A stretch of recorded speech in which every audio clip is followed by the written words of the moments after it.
And welcome back to another episode of Casey Campbell's Videocast. Of course, I'm Casey Campbell from Great Lakes Post. And joining me right now, we are honored and privileged to welcome the MHSAA Executive Director, Mark Ewell. Mark, thank you so much for taking the time to join us. You bet, Casey. When I talked to you about 5 months ago, 4 or 5 months ago, you said that was the toughest decision to cancel the winter tournaments and the spring seasons. Is now, of course, as everyone now knows, the MHSAA decided to postpone football to the spring on Friday. Is that the toughest decision that you've made in your career? No, it was last spring because what we had to tell people when we couldn't finish our winter tournaments and could not have even played spring sports for a whole group of seniors, that was the end. That was devastating.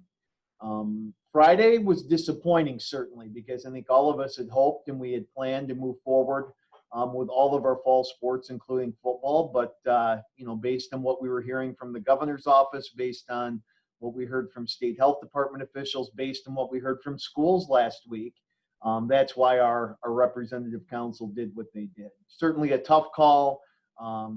Football gets so much attention and there's so much passion and emotion around it. So certainly the way that folks are reacting, I think you can expect that. Again, it's in a very emotional time. And I think part of it is, all of us are just wanting some semblance of normalcy so badly, and the most normal thing in almost every Michigan community during the fall is a football Friday night that includes the cheerleaders, it includes the band. In many cases, it includes other student groups that get recognized. It includes the student body and student sections. It includes parents and grandparents and aunts and uncles and almost everybody in the community. And then everybody sits at the coffee shop Saturday morning to talk about what happened the night before. It's probably the most Americana-ish thing that happens in so many of our schools. And so to say that that's not going to happen this fall, I understand the heartburn that gives people. But I'll finish this question with this. What would have football have been like this fall if we would have tried to have pushed through with just some games? It would not have included the cheerleaders or the band. It wouldn't have included spectators, even parents. It would have looked very, very different. And, how would it have now looked when we play one game and there's a positive case at one of the two schools? Well, now they can't play for 2 weeks. Now opponents suddenly don't have a game, and it's this incredible start and stop. And I think folks at that point would have said, well, what were you thinking trying to play football this fall? You knew this was going to happen. So that's the argument on both sides right now. So I understand the feedback and the hard feelings that people have right now, and that's okay. Appreciate the fact that folks are expressing that and sharing that. Perfectly okay and understandable. But certainly that was the kind of input we got last week to make the decision that we did. Okay, I want to get to there's a lot of things I want to get to with you today. I want to ask one more thing about football, then I'll get into the volleyball, the swimming, the soccer. But football, I think another question is, what can teams do now during the offseason? Of course, the Coaches Association came out yesterday, maybe practice is normal, maybe for the next 2 days. I know you guys are coming up with something of what teams can do during this time. Has that been finalized, and what do you think that looks like? So through Wednesday, teams can continue doing what they've really done, Casey, all summer. They can continue to be with kids. They can continue to do some football type activities, but no shoulder pads and no pants. That, everything that went on last week, schools are going to be able to do through Wednesday of this week. Now, our board meets again on Wednesday, and what we'll then do at that meeting is we'll put together some rules that will allow for coach and player contact here throughout the fall, so they can continue to condition, they can continue to develop skills, they can continue to give instruction with offensive and defensive packages looking ahead to next spring. So yeah, it's helmets only, which again, not all that different than what's been going on, and more guidance to come following the council meeting on Wednesday relative to what the rest of the fall will look like. I want to get to that in a minute. I'll get to volleyball and girls swim because I have some questions on that. But I want to get to soccer and because it's considered a moderate risk sport. Um, what I've been hearing from soccer coaches that I've talked to, saying if you do move boys soccer to the spring, many players would be in their club seasons at that time, and that would not be good for that particular sport. Is that something that you're considering, moving boys soccer in there, knowing that club season is going on? The plan is to move forward with all of our other fall sports in the fall. That's the input we've been getting from the governor's office. It's been the recommendation that we've gotten from state health department officials, and that currently is our plan. So when the council meets Wednesday, we'll hopefully finalize when soccer competition may begin, and we'll move forward. And if there then is a decision to have to move soccer or to do something different with soccer, I can guarantee that it won't be based on club soccer. It will be based on what we're getting from government leaders, what we're getting from health department officials, and what we're getting from schools. So I understand that the club world would love to control and drive everything, but that's not going to happen in our space. Okay. Volleyball, girls swim, are we, I know you guys have been in frequent contact with the governor's office of allowing those teams to get indoors. Are we anywhere close with that with volleyball, girls swim? And also it kind of allows going back to soccer a little bit, those three sports, are we anywhere closer on that? And what are they recommending? Are they recommending that we go forward with this, or are they like, okay, maybe we need to move this to the spring? Nope, we haven't had any of those conversations yet. We have been told that guidance on opening those indoor facilities will be coming this week. So when our board meets on Wednesday to deal with not only a soccer competition start date, but also when volleyball and swim, what we're looking at for their competition schedules. So again, don't want to, give away anybody's announcement, but later on this week, we've been told that our government leaders will be ringing in on the issue right now with indoor facilities, and hopefully we'll be able then to finalize some dates and be able to move forward with those sports. Okay. I want to go back to football for a second because I know that's been the biggest topic of conversation. What will a spring football season look like? When do you think it will start?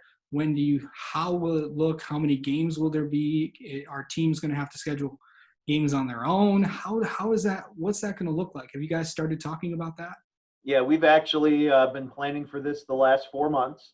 We'll give the board on Wednesday 3 or 4 different concepts, all of which I have practice beginning in March, with then a shortened regular season, and then some kind of a tournament or a postseason experience that will probably include everybody. So it'll be a shorter regular season, probably a shorter playoffs. It could even mean we have to increase the divisions, because the one thing that you can do in most other sports, say in basketball, you can play 3 games in a week to complete a district. With football, it's 1 game a week, and it just takes more time on the calendar to be able to get in that tournament. But no, we've been working on this contingency for months. We'll put 3 or 4 major concepts in front of our council, and we'll see which one they prefer, and we'll then communicate and move forward from there. Biggest argument with looking at that, trying to get football in the spring. You have sport. A lot of kids also play baseball. A lot of kids run track. A lot of kids also play lacrosse. How confident are you that you're not going to conflict with any of those seasons? Well, there's going to be some conflict. It certainly there will be more overlap than ever before. But yet, by that same token, the criticism that we've heard from spring coaches forever is we start too early and the weather is bad. So I do think, and it's not going to be a radical move, that we've heard from our spring teams that don't reduce our games, and they don't see us reducing any of the allowed contest dates that spring sports have. It might be a week or 2 later, but certainly won't be into late July or anything like that. I think there's a way here that we can find a window for football. I think there's a way that we can do that without winter having to sacrifice their seasons. same way with spring that this works. And I think that the one criticism I will push back against a little bit is, some of the arguments already from spring coaches. Well, wait a minute, you didn't reschedule our season. We lost our season. So just do the same with other sports. And I just think that is an incredibly narrow outlook. The reason that spring got canceled was school was canceled for the rest of the school year. And it's tough to take a school spring athletic season and reschedule it into the next school year when you've got seniors that have already moved on, an entirely new group of freshmen that are in. So part of it was just, the circumstances of timing. But just because we couldn't save spring because we ran out of time is not an argument to why, well, other sports or other seasons, well, they should have that same solution. And I just see that issue completely differently. Yeah, I want to go to winter sports for a second. Are we a lot of those indoor facilities, and I know you're going to maybe get some more clearance this week on volleyball and girls swim, but a lot of the winter sports, including basketball, girls basketball, hockey, wrestling, those kinds of sports, I should say boys basketball, girls basketball, hockey, wrestling, caught myself there.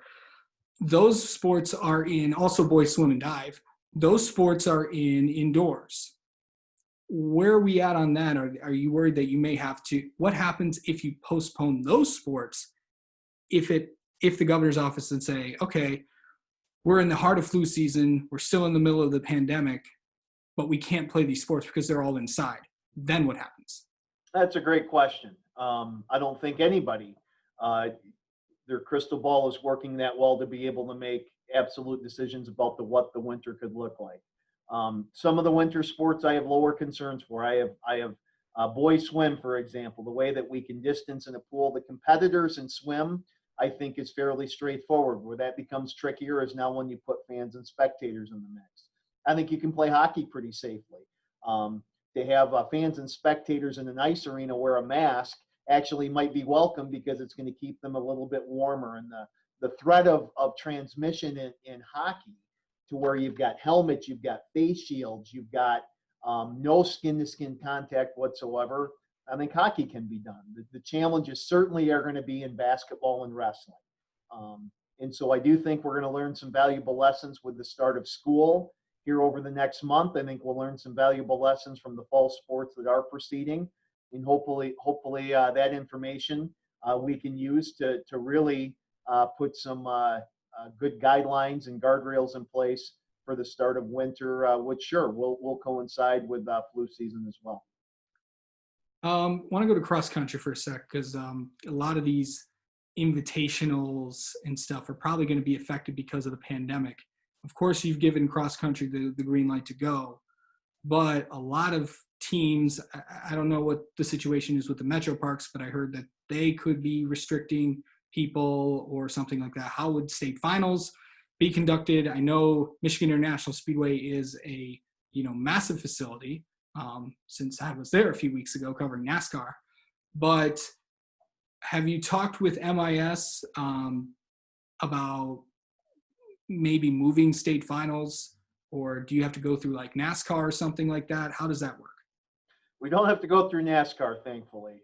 What we're doing with all of our races, Casey, is we've got a limit on the number of kids that can be on the start line. And what we could see certainly is our finals, all four divisions may not be at the same site this year.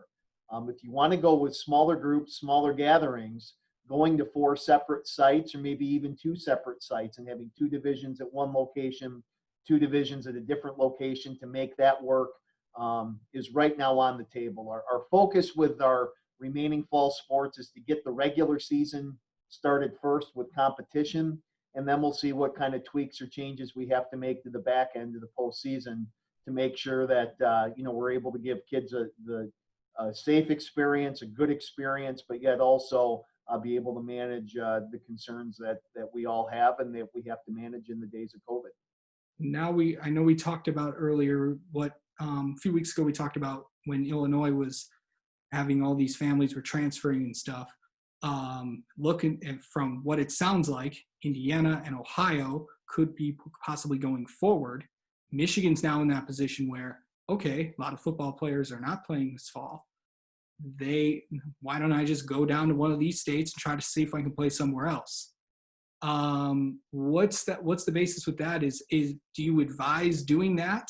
Because I would be very surprised. It's like if you go down there, I'm not sure if you can come back with the transfer rules. You wouldn't be able to. And the other risk that you run in talking to my counterparts in those two states is there's a lot of anxiety and nervousness that they feel like they're one outbreak or one large scale case of having to stop or pause or shut down their season. So again, that was part of our thinking in moving to the spring is yeah, we could have had something that looked like football this fall, but with the starts and the stops and playing a week and having to sit 2 weeks and then we can't find an opponent. And I'm not sure that there's anybody that is going to have a perfectly smooth football season to be played yet this fall. And I just think in every family got to make that decision on their own that what's best for their child, both academically as well as athletically, and folks will make decisions accordingly. But certainly hope our kids would stay, but we feel like we're doing what's best and what's safe for everybody involved, and that's our plan moving forward. Multi-sport athletes are going to, have some challenges and have some tough decisions to make. Of course, you have one of them in your household. Yep. What is the message you have to multi-sport athletes that are concerned that they may not be able to play all of the sports that they want to because with such short time constraints, you have a fall, winter, spring season. Now we have to compress that because of course, moving football back. What is your message to them?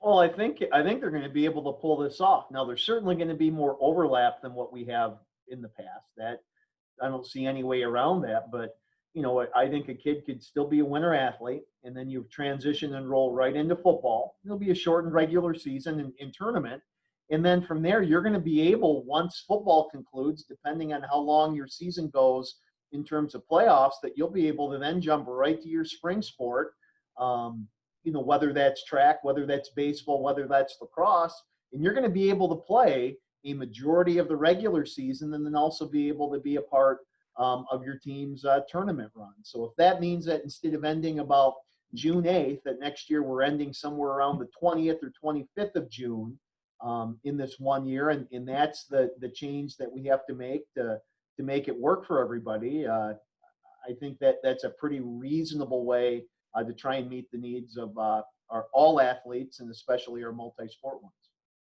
Also, one more thing. Can you solidify, can you make sure, and because a lot of athletes are also very concerned that, sometimes there may not be, football is postponed to spring, but there's no guarantee, especially if we've learned anything in the last 6 months, there's no guarantee that there could be a football season. How confident are you that there will be a spring football season here in the state of Michigan? I think all of us, Casey, right now it's speculation that certainly what we've been getting from the governor's office and the state health department officials that certainly there's more confidence in the spring season than there was the fall season. Obviously, that's why that decision got made. But if anybody can tell me with any certainty over the last 5 months about how they've been able to make a prediction and then say a month later that without question or with guarantee this is what it's going to look like, that just isn't the world that we live in right now. So if my crystal ball worked that well, we would have a lot of answers for a lot of other things, and we'll just continue to take things on a week to week, month to month basis. Are you confident that you can get volleyball, girls swim and dive, and soccer in the fall? I believe so, but again, part of that's going to be dependent on that guidance we get from the governor's office, who works hand in hand with the state health department officials. So everything that we've been told as of today is absolutely we'll be able to move forward, but as that information and direction changes, other changes could be coming too. Okay. Mark Euell, thank you so much for joining us, and really, really appreciate this, man. You bet, Casey. Thanks.